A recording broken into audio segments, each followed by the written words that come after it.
Hi, Scott Orlin with Cinema Magazine. I bring you not one, but 2 stars.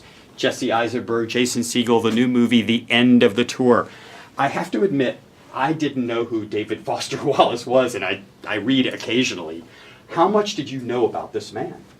I read him in college about 10 years ago, so, he's popular at every liberal arts university. So I, was exposed to him, and everybody had a copy of Infinite Jest, either read or unread. But I read the short nonfiction in college. Yeah, I had a similar relationship. I think especially as a comedy writer, some of his short form stuff, like A Supposedly Fun Thing I'll Never Do Again, has a short in it called Shipping Out about a cruise ship that is as funny as anything you'll ever read. So that was what I was familiar with until this movie, when I delved into everything else. Now, Hollywood is littered with historical pieces, events that actually happened. But what makes this more unusual than anything else is you had the audio tapes of the actual conversations between the Rolling Stone writer and David. Can you talk a little bit about, did you want to listen to them to understand vocal temperaments or just to capture some flavor? Or did you want to steer clear of that? Yeah, I think we both wanted to listen to him. They're kind of just interesting to listen to how 2 guys interact in a non-scripted scene. So we're actors in a movie, so the lines are scripted. But of course, when you hear people speak, it's less specific. There's more interjections. There are vocal sounds. So stuff like that. It was really helpful to hear these tapes and realize that this conversation that maybe is scripted specifically, or this conversation that's scripted dramatically, actually has this other weird element of they were actually laughing during this kind of fight. That's right. And did you have any description about the way he was? Were there a lot of video or things that you can kind of get at essence? Well, we had the audio, as you said, and then there was also some video available. He was on Charlie Rose a couple times, and he had a real, I think once Infinite Jest came out, he was sort of the writer of the moment, and so there's stuff that you can find.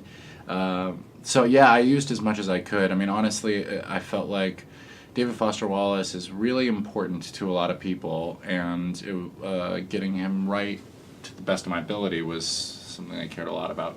Now, if you had the opportunity to go on tour with somebody famous, whoever that famous person was, who would you like to spend a couple of days with and really watch them do their craft?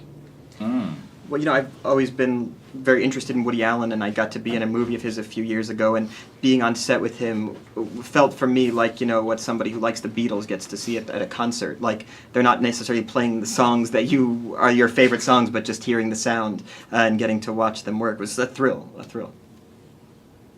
I think I would probably be interested in going on tour with like an evangelical, like an evangelical sort of, like an old style tent revival priest type show. Because again, no, I just think that is a very interesting phenomenon. And both of you are famous, and you obviously you're going through an interview right now. Has it given you a different perspective about interviews? Yeah, I had kind of like,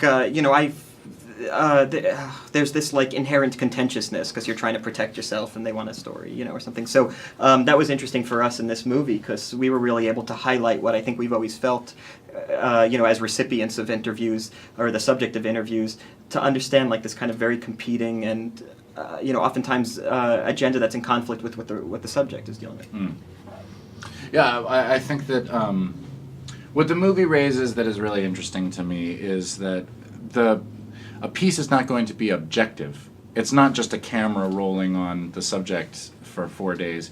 David Lipsky has David Foster Wallace's life in his hands for this 4 days, and that he gets to take this information and write it up however he chooses. That to me is interesting. Well, I promise to make you guys the most bestest celebrities ever. Well, thank you. Thanks, Thank you Scott. so much. Good to see you. Thank you. Thank you. And this is Scott Orlin. Until next time.